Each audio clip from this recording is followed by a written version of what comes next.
Mathematical लॉजिकमध्ये first point आपण जो पाहिला की एखादं सेंटेन्स लॉजिकल स्टेटमेंट आहे किंवा नाही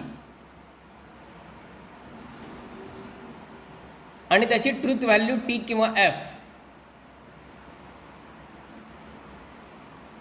नाउ इज अबाउट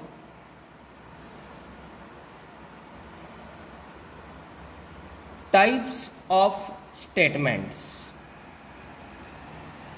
स्टेटमेंटचे टाइप आपल्याला पाहिजेत. Basically in the mathematical logic there are two types of statements. First one is a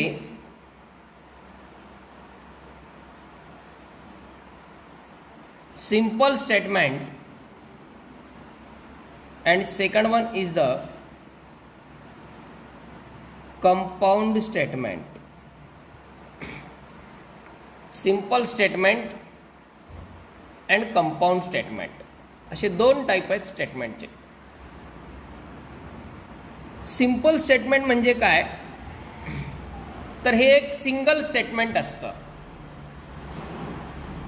single statement असल्यामुळं ते स्टेटमेंट आपण ऐकलं की लगेचच त्याची ट्रूथ व्हॅल्यू इमिजिएटली सांगू शकतो आणि ती ट्रूथ व्हॅल्यू इतर कशावरती डिपेंड पण नसते. तसं आत्ता प्रिव्हियस एक्झाम्पल्स आपण जे पाहिले स्टेटमेंट्सचे लॉजिकल स्टेटमेंट आहे किंवा नाही त्याचे ते सगळे सिंगल सेंटेन्सेस किंवा सिंगल स्टेटमेंट होते. हे सिंगल स्टेटमेंट म्हणजे सिंपल स्टेटमेंट असतं.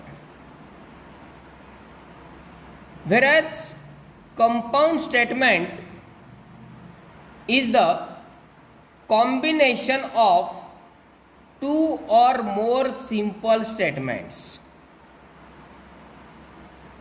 Compound statement is the combination of two or more simple statement. दोन किंवा त्यापेक्षा जास्त सिंपल स्टेटमेंट जर आपण कंबाईन केले तर तयार होणारं स्टेटमेंट म्हणजे कंपाऊंड स्टेटमेंट असतं. दोन किंवा दोनपेक्षा जास्त स्टेटमेंट आपण कंबाईन केले म्हणजे फॉर एक्झाम्पल 6 + 3 = 10 हे एक स्टेटमेंट आहे आणि 5 + 4 = 9 हे दुसरं स्टेटमेंट आहे. 6 + 3 = 10 हे एक स्टेटमेंट आहे आणि 5 + 4 = 9 हे दुसरं स्टेटमेंट आहे.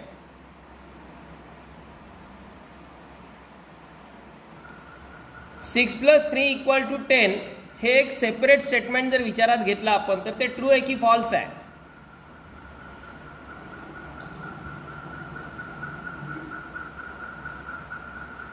सिक्स + 3 = 10 हे स्टेटमेंट ट्रू आहे की फॉल्स आहे. फॉल्स आहे. आणि 5 + 4 = 9 हे स्टेटमेंट ट्रू आहे की फॉल्स आहे. हे ट्रू आहे. बरोबर आहे. आता पहा हे दोन सिंगल सेपरेट स्टेटमेंट आहेत. या दोन्ही स्टेटमेंटला आपण कंबाईन करून त्यापासून एकच स्टेटमेंट तयार केलं आणि ते एक पूर्ण स्टेटमेंट आता असं आहे 6 + 3 = 10 अँड 5 + 4 = 9 हे पूर्ण एक स्टेटमेंट तयार झालं. काय स्टेटमेंट तयार झालं पूर्ण 6 + 3 = 10 and 5 + 4 = 9. या स्टेटमेंटला आपण म्हणणार कंपाऊंड स्टेटमेंट. ज्यावेळी दोन किंवा त्यापेक्षा जास्त स्टेटमेंट कंबाईन केले जातात त्यावेळी तयार होणाऱ्या स्टेटमेंटला म्हणायचं कंपाऊंड स्टेटमेंट. आता ह्या कंपाऊंड स्टेटमेंटची ट्रूथ व्हॅल्यू बघा बरं. हे पूर्ण स्टेटमेंट जर म्हटलं तर हे ट्रू आहे की फॉल्स आहे सांगा आता. 6 + 3 = 10 अँड 5 + 4 = 9. ट्रू होईल का फॉल्स होईल?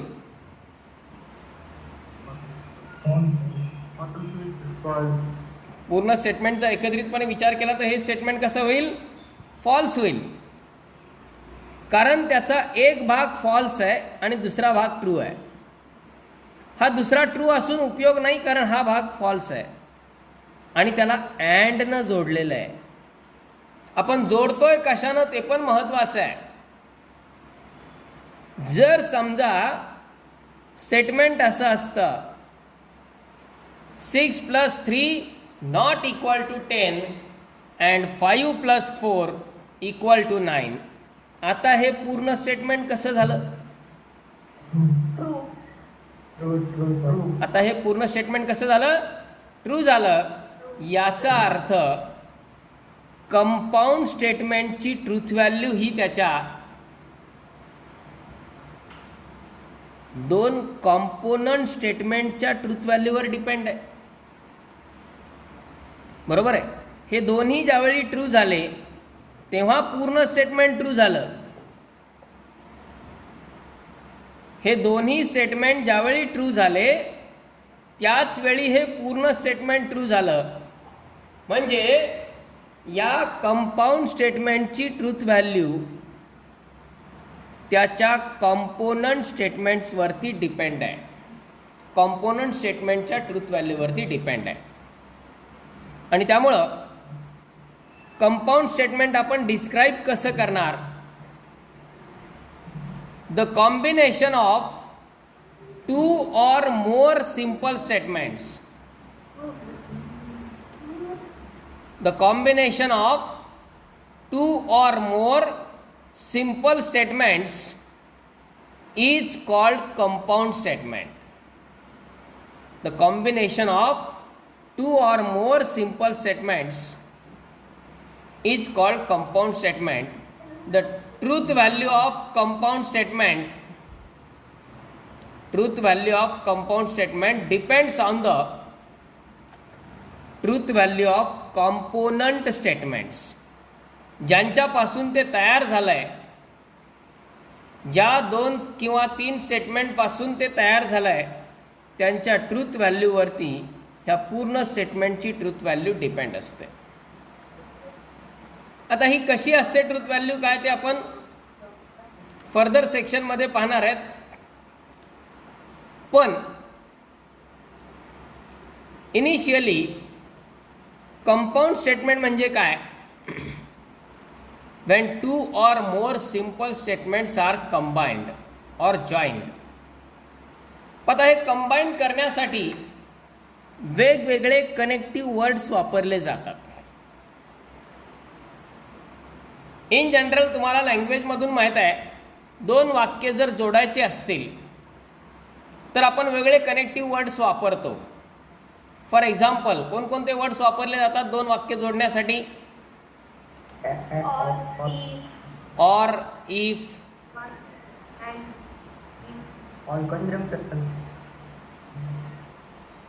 आणखी not only but also, as soon as, no sooner than.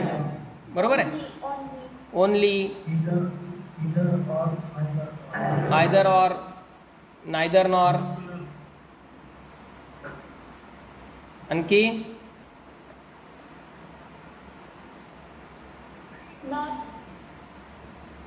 Not, no sooner than. Not न वाक्य नाही जोडले जात. आणखी not only but also,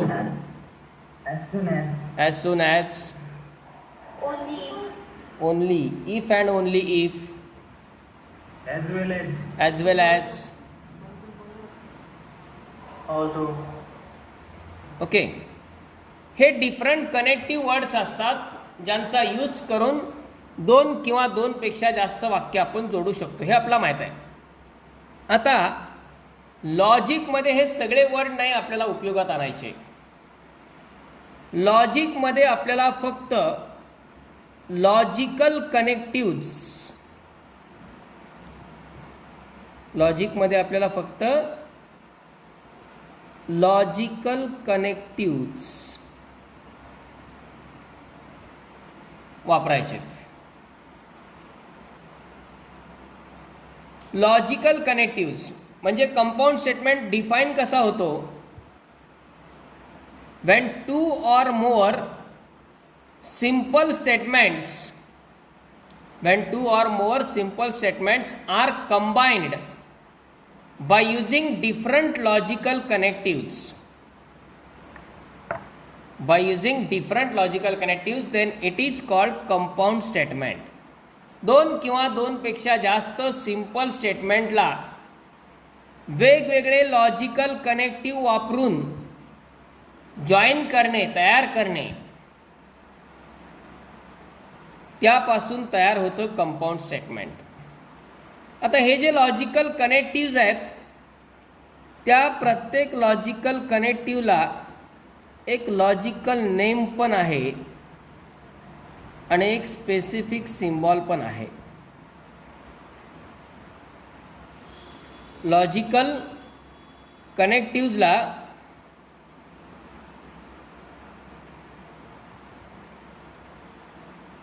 logical name पण आहे आणि एका स्पेसिफिक सिम्बॉलिक फॉर्ममध्ये पण त्याला रिप्रेझेंट केलं जातं. मग हे डिफरंट लॉजिकल कनेक्टिव्ह्ज कुठले, त्यांचे लॉजिकल नेम काय आणि त्याचे सिम्बॉल काय, या थिंग्स म्हणजेच या सेक्शनचा महत्त्वाचा पार्ट आहे. यामध्ये फर्स्ट लॉजिकल कनेक्टिव्ह वर्ड आहे अँड. जसं आपण इथं अँडचा वापर करून दोन वाक्य जोडलेत, तो पहिला जो लॉजिकल कनेक्टिव्ह वर्ड आहे and, that and is logically called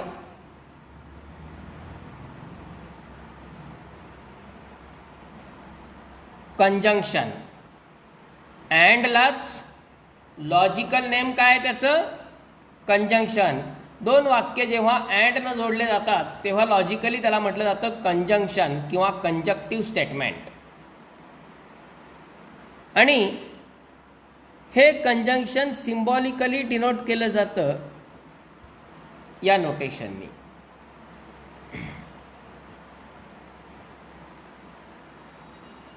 या प्रकारचं नोटेशन उलटा V, that is called conjunction. त्याला सिम्बॉलला वाचताना सुद्धा कंजंक्शन असं रीड करायचं आहे आपल्याला. त्यानंतर दुसरा लॉजिकल कनेक्टिव्ह वर्ड जो आपल्याला यामध्ये यूज करायचा आहे तो आहे ऑर.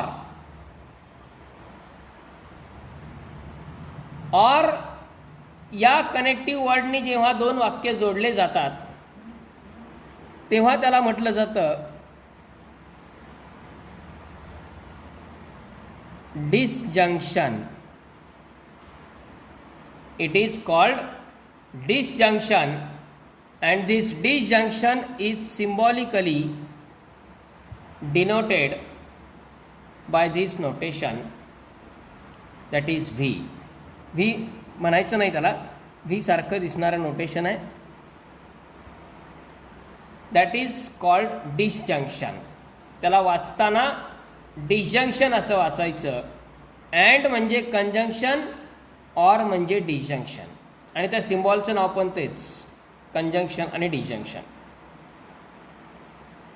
त्यानंतर तिसरा लॉजिकल कनेक्टिव्ह या लॉजिकमध्ये वापरला जातो दोन वाक्य जोडण्यासाठी, आणि तो कनेक्टिव्ह आहे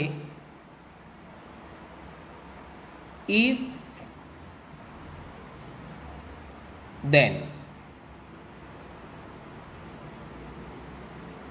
आता इफ देन याचा आपण ज्यावेळी वापर करतो त्यावेळी काहीतरी कंडिशन असते, आणि दोन वाक्य जोडताना इफ देननी कसे जोडले जातात. समजा आता अँड ऐवजी ऑर न जोडायचे असते तर तो ऑर पण आपण असाच दोन वाक्यांच्या मध्ये लिहितो. 6 + 3 नॉट इक्वल टू 10 और 5 + 4 इक्वल टू 9. पण इफ देननं ज्यावेळी दोन वाक्य आपल्याला जोडायचे असतात त्यावेळी आपण पहिल्या वाक्याच्या आधी इफ लिहित असतो. पहिलं वाक्य संपल्यानंतर देन आणि मग दुसरं वाक्य असतं. बरोबर आहे. या प्रकारे दोन वाक्य जोडले जातात. इफ देन ज्यावेळी वापरलं जातं त्यावेळी त्या ठिकाणी काहीतरी कंडिशन असते. If this one then this one, जर असं झालं तर असं होईल, जर तर, ती कंडिशन आहे. म्हणून या इफ देनलाच लॉजिकली म्हटलं जातं इम्प्लिकेशन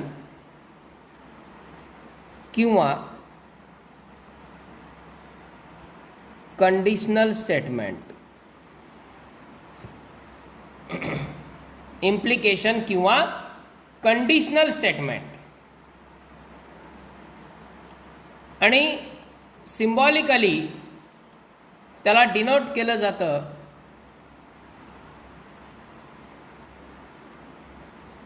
या प्रकारच्या सिंगल डायरेक्शन ॲरोनं. आणि वाचताना हा जो सिंगल डायरेक्शन ॲरो आहे त्याला वाचलं जातं इम्प्लिकेशन. इफ देननं जोडलेलं वाक्य जे असेल ते कंडिशनल स्टेटमेंट असतं किंवा त्याला म्हटलं जातं इम्प्लिकेशन. जसं हा पहिला सिम्बॉल त्याचं नाव कंजंक्शन, दुसरा सिम्बॉल ऑरचा त्याचं नाव डिजंक्शन आणि हा तिसरा सिम्बॉल त्याला म्हटलं जातं इम्प्लिकेशन. ओके, हा तिसरा लॉजिकल कनेक्टिव्ह इफ देनचा. त्यानंतर चौथा लॉजिकल कनेक्टिव्ह आहे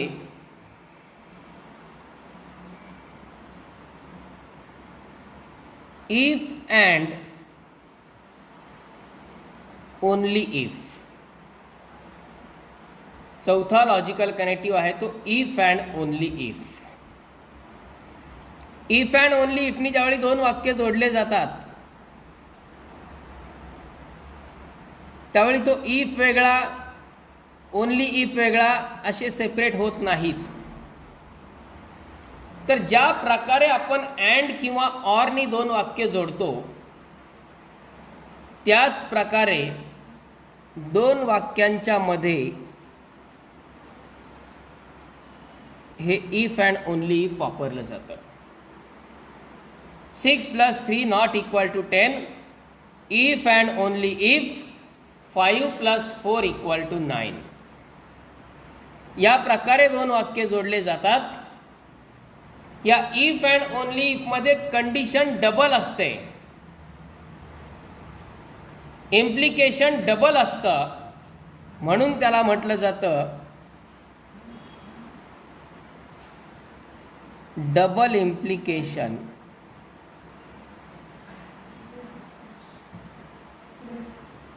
किंवा त्यालाच बाय कंडिशनल असंही म्हटलं जातं. डबल इम्प्लिकेशन कारण डबल इफ आहे, डबल कंडिशन आहे. ह्याचे काय मिनिंग आहेत, कसा त्याचा ट्रुथ व्हॅल्यूवरती इफेक्ट होतो ते आपण पाहणार आहेत. पण सध्या फक्त नाव आणि नोटेशन समजावून घ्या. If and only if it is double condition म्हणून त्याला बाय कंडिशनल स्टेटमेंट म्हटलं जातं. इफ देन म्हणजे conditional, if and only if म्हणजे बाय कंडिशनल. इफ देन म्हणजे implication, if and only if म्हणजे डबल इम्प्लिकेशन. आणि त्यामुळं डबल इम्प्लिकेशनचा सिम्बॉल असतो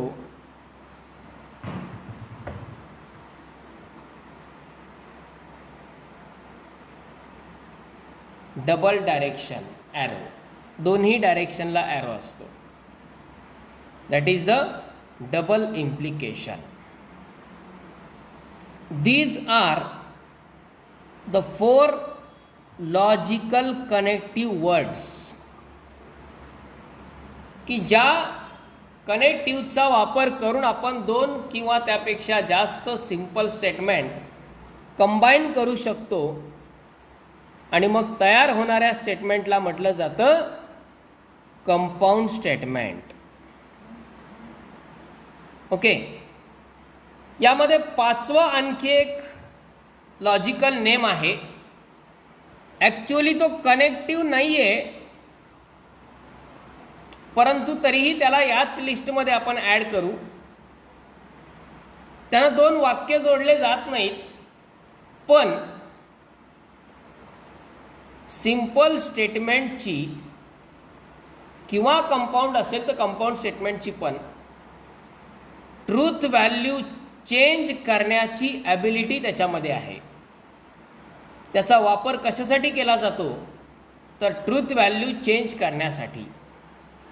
तो कसा, जसं हे वाक्य आधी होतं 6 + 3 = 10. जेव्हा आपण 6 + 3 = 10 लिहिलं तेव्हा ते फॉल्स होतं, पण आपण त्याला 6 + 3 ≠ 10 लिहिलं की ते ट्रू झालं. म्हणजे ट्रूथ व्हॅल्यू बदलली. बरोबर आहे. अशी ट्रूथ व्हॅल्यू बदलणारा जो शब्द आहे, जो वर्ड आहे, तो आहे नॉट. नॉटचा वापर केला की ट्रूथ व्हॅल्यू बदलते. समजा आपण असं म्हटलं Mumbai is capital of Maharashtra, तर हे स्टेटमेंट ट्रू होत आहे. पण जर आपण असं म्हटलं Mumbai is not the capital of Maharashtra, तर ते स्टेटमेंट फॉल्स होत आहे. म्हणजे ट्रूथ व्हॅल्यू बदलण्याचं काम हा नॉट करतो आणि त्याला लॉजिकली म्हटलं जातं negation. Logically it is called negation and symbolically it is denoted like this.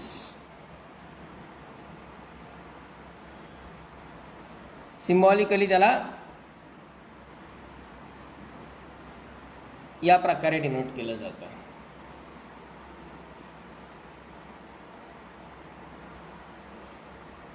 So these are the different logical connectives and or if then if and only if हे connectives आहेत. आणि not हा word आपण दिलेल्या स्टेटमेंटची truth value change करण्यासाठी म्हणजेच त्याचं निगेशन घेण्यासाठी वापरू शकतो. निगेशन घेतल्यामुळं स्टेटमेंटची ट्रूथ व्हॅल्यू चेंज होते. हे प्रत्येकाचं लॉजिकल नेम आणि हा प्रत्येकाचा सिम्बॉल. या प्रकारे यांचा यूज करून या सेक्शनमध्ये आपल्याला काय करायचं आहे तर व्हर्बल फॉर्ममध्ये दिलेले स्टेटमेंट्स असतात, त्यांना सिम्बॉलिक नोटेशनमध्ये रिप्रेझेंट करायचं आहे. लॉजिकमधला पहिला महत्त्वाचा हा सेक्शन आहे की ज्यात आपल्याला व्हर्बल फॉर्ममध्ये स्टेटमेंट दिलेले जातात वेगवेगळ्या लॉजिकल कनेक्टिव्हचा वापर करून. कंपाऊंड स्टेटमेंट ते आपल्याला सिम्बॉलिक नोटेशनमध्ये रिप्रेझेंट करायचे. सिम्बॉलिक नोटेशनमध्ये वाचता यायला पाहिजेत, लिहिता यायला पाहिजेत.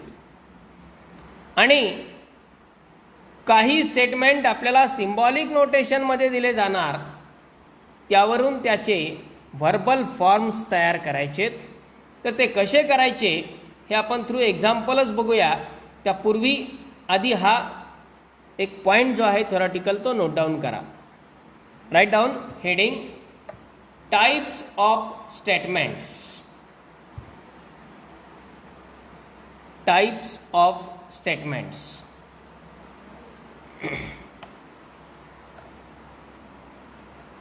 Number 1 simple statement. Simple statements.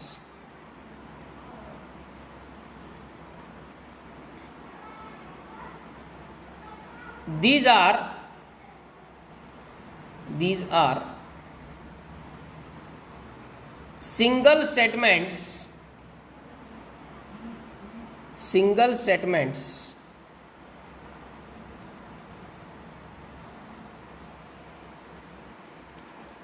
whose truth value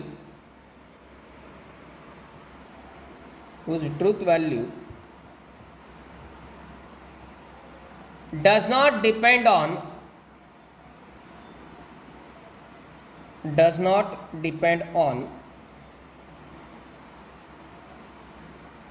any other statement.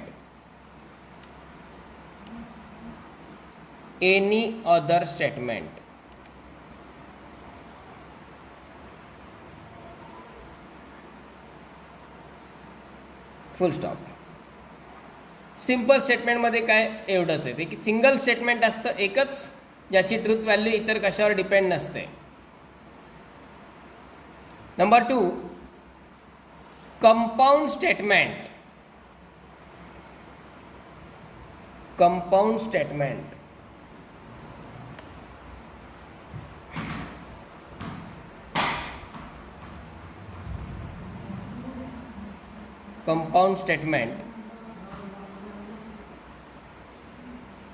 a statement obtained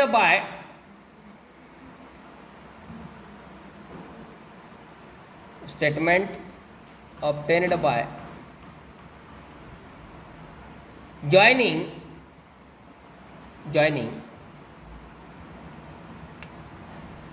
two or more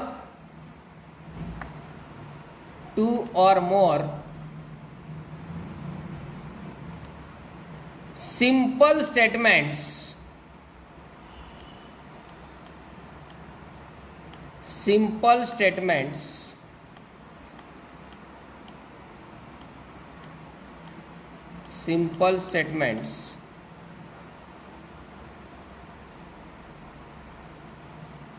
using different logical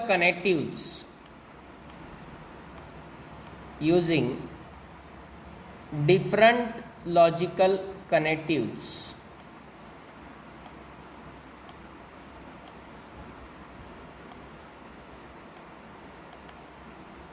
Is called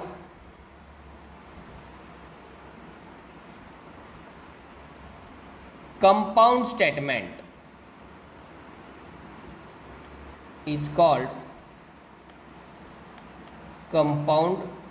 statement.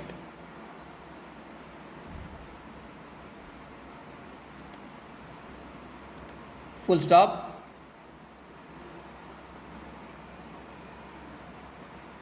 The different logical connectives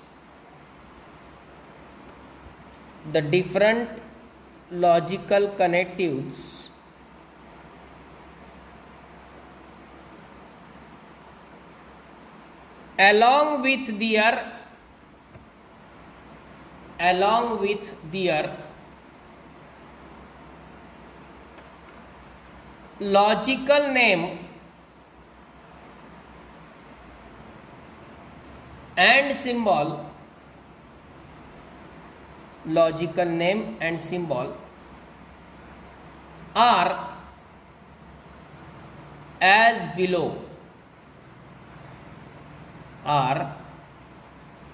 below.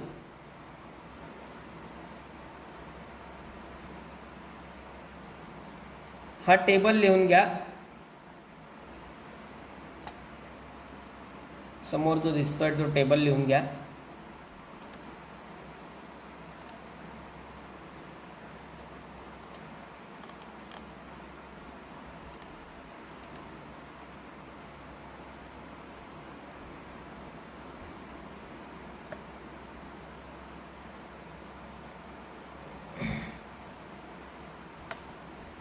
Logical connectives, logical name and symbol.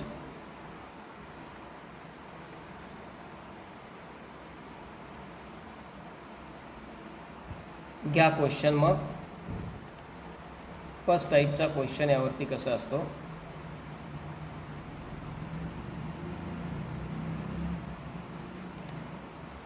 Write the following compound statements.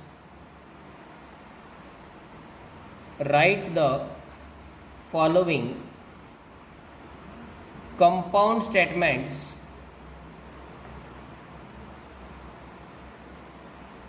symbolically.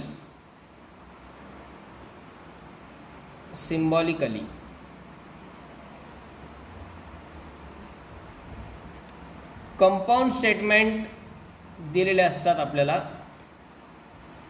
आणि या compound स्टेटमेंट्सला आपल्याला symbolic फॉर्ममध्ये represent करायचं आहे.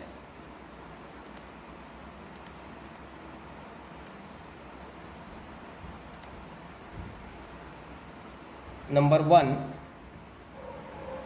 Statement असं दिलंय,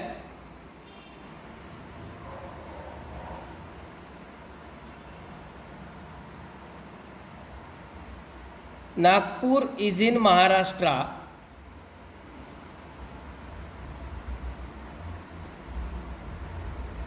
Nagpur is in Maharashtra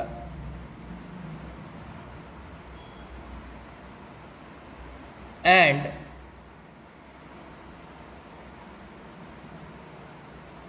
Chennai is in Tamil Nadu. Chennai is in Tamil Nadu. हे statement आपल्याला दिलेलं आहे. ओके, आता पहा, लक्ष द्या. खूप सोपं आहे, खूप इझी आहे. हे पूर्ण वाक्य वाचल्यानंतर आपल्याला हे एक तर लक्षात येऊ शकतं की याच्यामधले 2 सिंपल स्टेटमेंट कोणकोणते आहेत. कोणकोणते आहेत बरं? नागपूर इज इन महाराष्ट्र हे एक वाक्य आहे आणि दुसरं वाक्य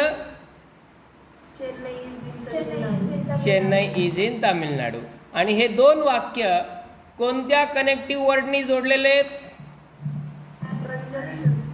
अँड न जोडलेले आहेत. बरोबर आहे. एवढंच ओळखायचं आहे आपल्याला महत्त्वाचं. आता फक्त महत्त्वाचं आहे ते रिप्रेझेंटेशन. जे 2 वाक्य आहेत सेपरेट, ते 2 वाक्य आपल्याला कन्सिडर करायचे एका नोटेशननी. Let P denotes, small P denotes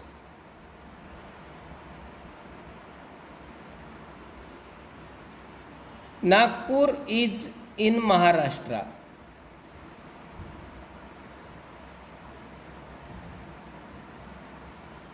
small p denotes Nagpur is in Maharashtra.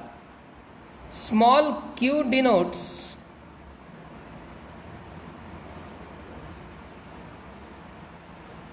Chennai is in Tamil Nadu.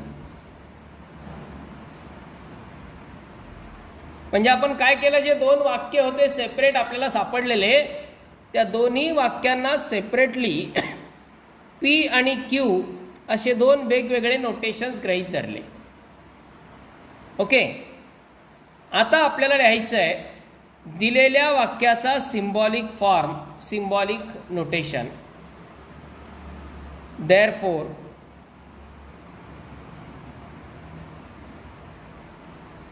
symbolic form of given statement is, दिलेल्या स्टेटमेंटचा सिम्बॉलिक फॉर्म आपण कसा लिहिणार? दिलेलं स्टेटमेंट काय? Nagpur is in Maharashtra. हे जे पूर्ण पार्ट आहे नागपूर इज इन महाराष्ट्र, त्याला आपण गृहीत धरलंय पी, त्यामुळं आधी त्यासाठी लिहिणार आपण पी. ओके, कनेक्टिव्ह वर्ड वापरलाय अँड. अँड म्हणजे कंजंक्शन आणि कंजंक्शनचा सिम्बॉल हा असतो.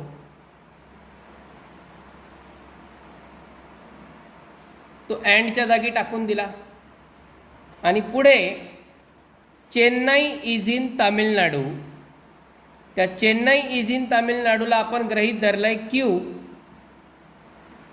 पी कंजंक्शन क्यू हा झाला symbolic form.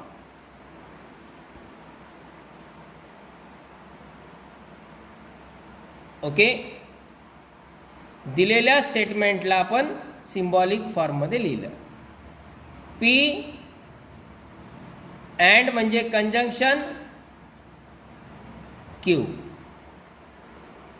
P conjunction Q, त्याचं रीडिंग असं राहील. ओके, राईट डाऊन दिस, लिहित चला लगेच.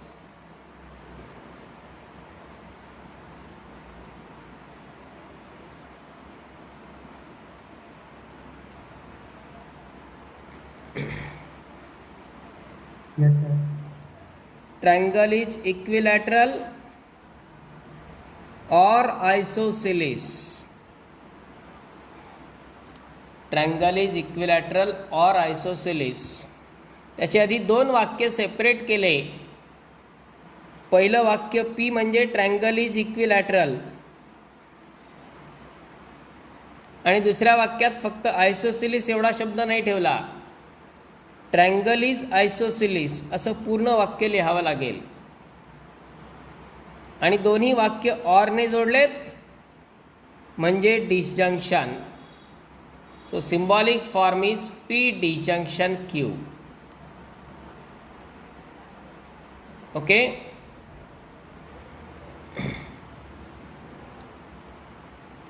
completed. Yes, sir.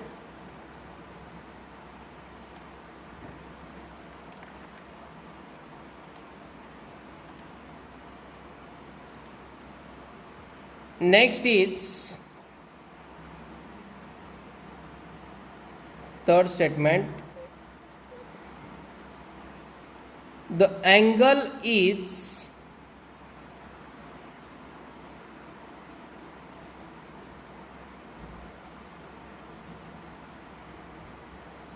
right angle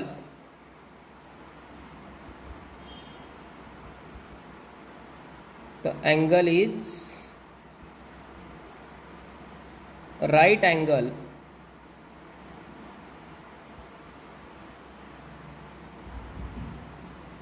if and only if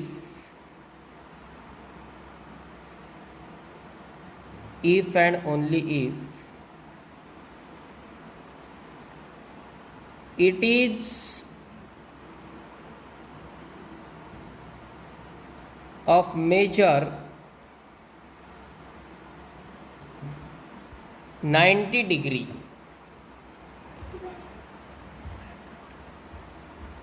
The angle is right angle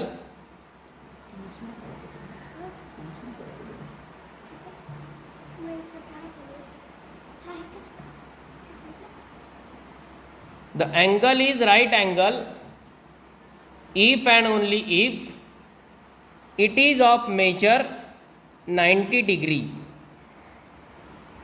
आता याच्यामध्ये दोन वाक्य कोणकोणते?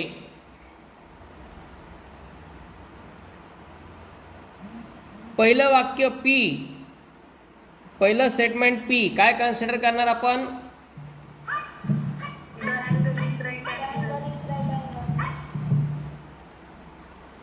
Yes, the angle is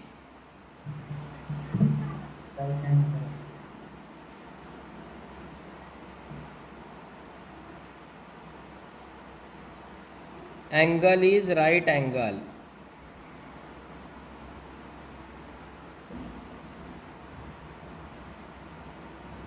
आणि दुसरं वाक्य Q हे काय कन्सिडर करणार?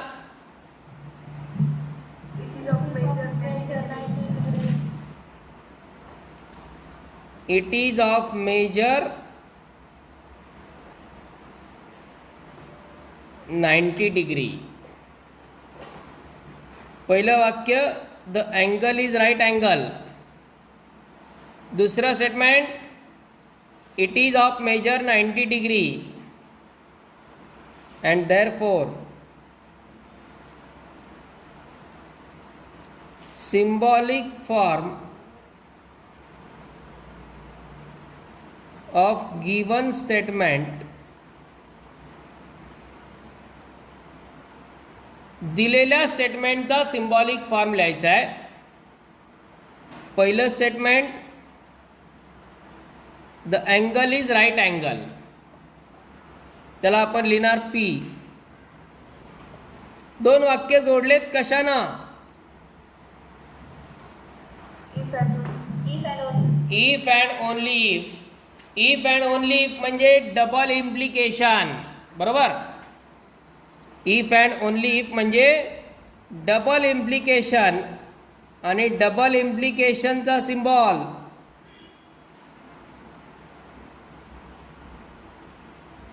Double implication. आणि दुसरं वाक्य म्हणजे क्यू. हा झाला symbolic form. P double implication Q असं आपण त्याला वाचणार. P double implication Q. Okay.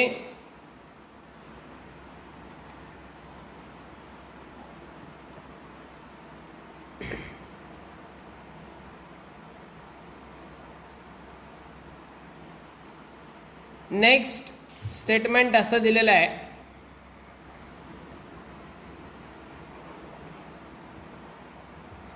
If triangle ABC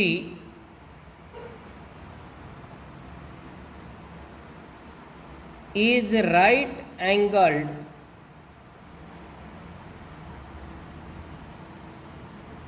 at B,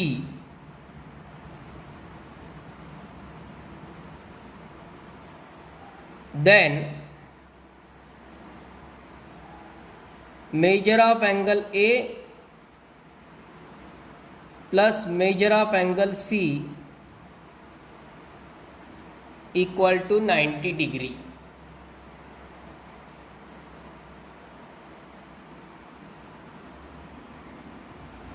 If triangle ABC is right angled at B,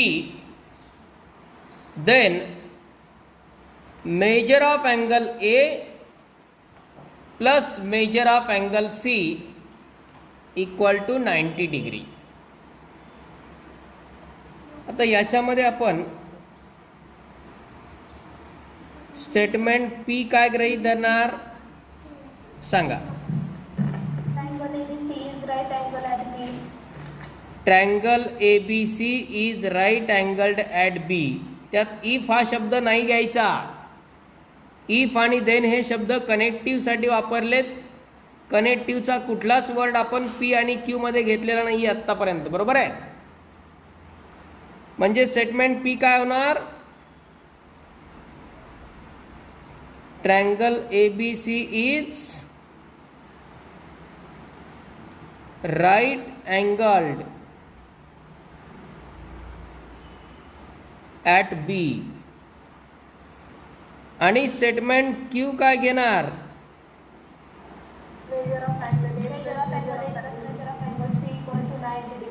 major of angle A plus major of angle C equal to 90 degree.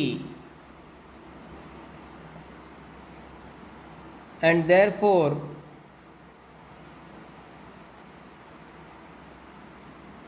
symbolic form of given statement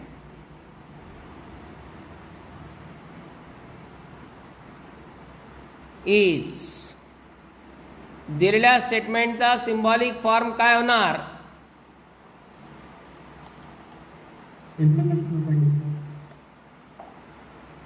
P implication Q. If then नी वाक्य जोडलंय म्हणून implication. आता if then मध्ये थोडंसं एक careful राहावं लागतं डायरेक्शनच्या संदर्भात. कधीही आता सिम्बॉल तर हाय, जे इफ नंतरचं वाक्य असतं ते अगोदर येतं. इफ नंतरचं वाक्य जे ते नेहमी अगोदर येतं आणि देन नंतरचं वाक्य ॲरोच्या पुढं जातं, हे लक्षात ठेवायचं. इफ नंतरचं वाक्य पहिल्यांदा आणि देन नंतरचं वाक्य दुसऱ्यांदा. हा क्रम खूप महत्त्वाचा असतो इम्प्लिकेशनच्या वाक्यांमध्ये. त्याचा काय इफेक्ट होतो ट्रूथ व्हॅल्यूजच्या वेळी आपण पाहणार आहेत. त्यामुळे वाक्य देताना कधी कधी असं डायरेक्ट या फॉर्ममध्ये असेलच असं नाही. समजा असं वाक्य सांगितलं असतं, major of angle A plus major of angle C equal to 90 degree if triangle A B C is right angle at B. असं उलटसुलट करून पण देतात. देन दिसत नाही कधी कधी वाक्यात, असतो पण तो. समजा हेच वाक्य असं सांगितलं असतं, major of angle A plus major of angle C equal to 90 degree if triangle A B C is right angled at B. अर्थ बदलत नाही वाक्याचा, पण इफ नंतर कुठलं वाक्य आहे, triangle A B C is right angled at B. तेच पहिल्यांदा यायला पाहिजे या ॲरोच्या. आणि देन नंतरचं जे वाक्य असणार आहे ते दुसऱ्यांदा. तो क्रम महत्त्वाचा आहे इफ देनच्या वाक्यात. Okay.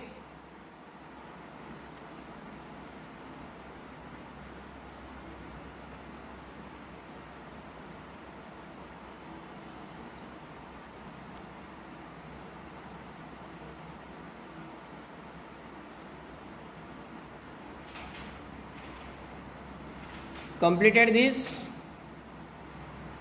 Yes, sir.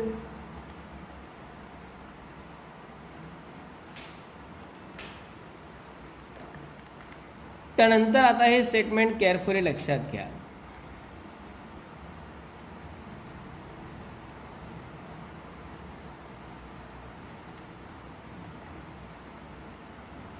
Angle is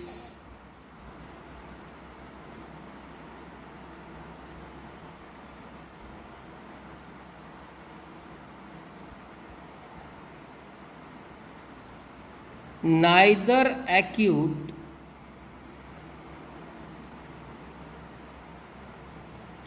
nor obtuse.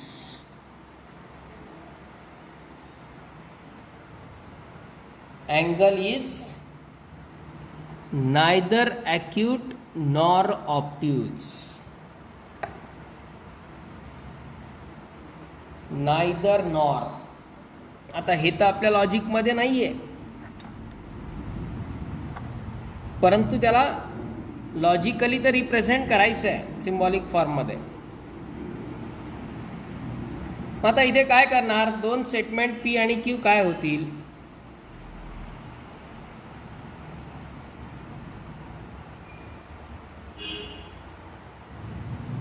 Angle is not acute. हां, Angle is not acute. Acute. आणि दुसरं स्टेटमेंट Angle is not.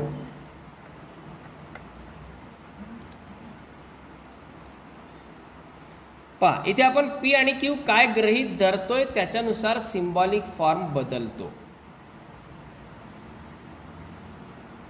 म्हणजे जर आपण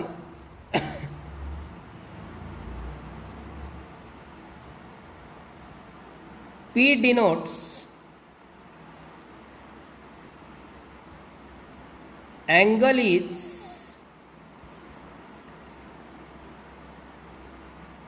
नॉट ॲक्यूट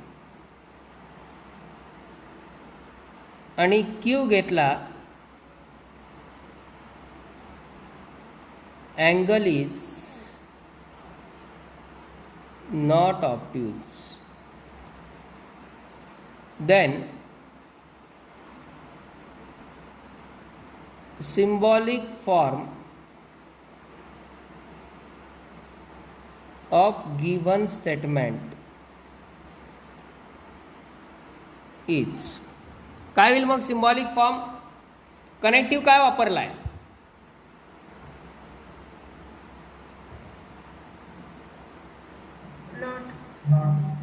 नॉट तर दोन वाक्याला जोडायला वापरतच जात नाही. नॉट हा कनेक्टिव्ह नाही आहे. नॉट हा कनेक्टिव्ह नाही आहे. पण नायदर नॉर आपल्या लिस्टमध्ये कुठे आहे? लॉजिकल कनेक्टिव्हच्या सिम्बॉलिक फॉर्ममध्ये कुठे आहे तो?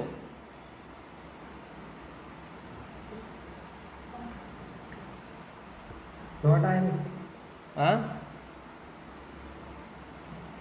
पण नॉटनी दोन वाक्य कुठे जोडले गेलेत? नॉट तर आपण इथं घेतला. नॉटनी वाक्य जोडलंय का दोन?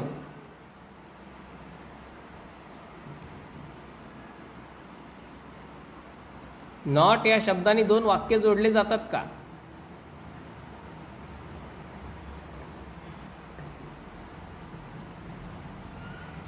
नॉटने अर्थ बदलताय तो नॉट अर्थ बदलला, मग आपण नॉट घेतला नाही इथे. आपला अर्थ नाही बदलायचा, आपला सिम्बॉलिक फॉर्म लिहायचा आहे. आणि सिम्बॉलिक फॉर्मसाठी आपल्याला त्याचा लॉजिकल कनेक्टिव्ह कोणता आहे? हे दोन वाक्य आहेत ना सेपरेट. पहिलं वाक्य काय? पहिलं वाक्य आधी सेपरेटली फोकस करा. काय लिहिलं पहिलं वाक्य आपण? Angle is not acute. दुसरं वाक्य काय? मग हे दोन वाक्य कोणत्या कनेक्टिव्हनी जोडले तर हे अशा अर्थाचं वाक्य तयार होईल? हां, and. Angle is neither acute nor obtuse. याचा अर्थ काय होतो? तर अँगल हा ॲक्यूट नाही आहे आणि ऑप्ट्यूज पण नाही आहे. बरोबर? Angle is neither acute nor obtuse याचा अर्थ काय होतो? की अँगल ॲक्यूट नाही आहे आणि ऑप्ट्यूज पण नाही आहे. म्हणजे तिथं अँडचा इफेक्ट आहे. लक्षात घ्या, आयदर ऑर मध्ये ऑरचा इफेक्ट दिसतो पटकन, पण नायदर नॉर मध्ये अँडचा इफेक्ट असतो. ॲक्यूट नाही आणि ऑप्ट्यूज पण नाही. बरोबर आहे? वाक्याचा अर्थ तोच आहे. Angle is neither acute nor obtuse म्हणजे अँगल हा ॲक्यूट पण नाही आणि ऑप्ट्यूज पण नाही, म्हणजे अँडचा इफेक्ट आहे. त्यामुळं सिम्बॉलिक फॉर्म त्याचा काय होणार? P conjunction Q. आता यामध्ये लक्षात घ्या केअरफुली, मगाशी जे मी म्हटलं की आपण पी आणि क्यू काय गृहीत धरतोय त्याच्यानुसार सिम्बॉलिक फॉर्म असेल. आता समजा आपण पी काय घेतलाय? Angle is not acute. Q काय घेतलाय? Angle is not obtuse. Symbolic form लिहिला पी कंजंक्शन क्यू. म्हणजे त्याला जर पी कंजंक्शन क्यू नुसार आपण वाचलं तर वाक्य काय होईल? Angle is not acute and angle is not obtuse. तो अर्थ याला मॅच व्हायला पाहिजे.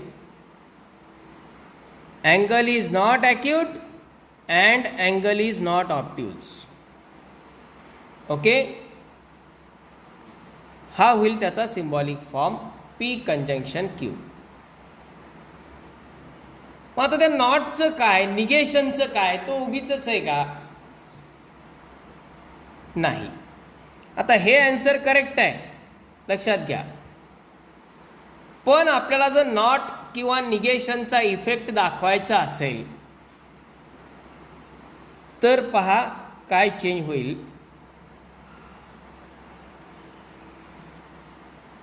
समजा आपण पी हे स्टेटमेंट घेताना इथं नॉट घेतला नाही, कारण नॉट हा पण एक लॉजिकल वर्ड आहे. त्यालाही एक स्पेशल सिम्बॉल आहे आपल्याकडे निगेशनचा. त्याचा वापर कसा आणि कधी होणार? आता मी स्टेटमेंट पी काय घेतलंय? Angle is acute. क्यू काय घेतलंय? Angle is obtuse. आता नॉट घेतलाच नाही मी याच्यात. Angle is acute, angle is obtuse. Okay. आणि मला या वाक्याचा आता सिम्बॉलिक फॉर्म लिहायचा आहे, दिलेल्या वाक्याचा. पण पी काय म्हणतोय? Angle is acute. आणि वाक्य काय म्हणतंय? Angle is not acute. फरक लक्षात घ्या. आपण जो घेतलाय पी तो काय म्हणतोय? Angle is acute. पण वाक्यात काय? Angle is not acute. म्हणजे अशा ठिकाणी आपल्याला लिहावं लागेल निगेशन पी.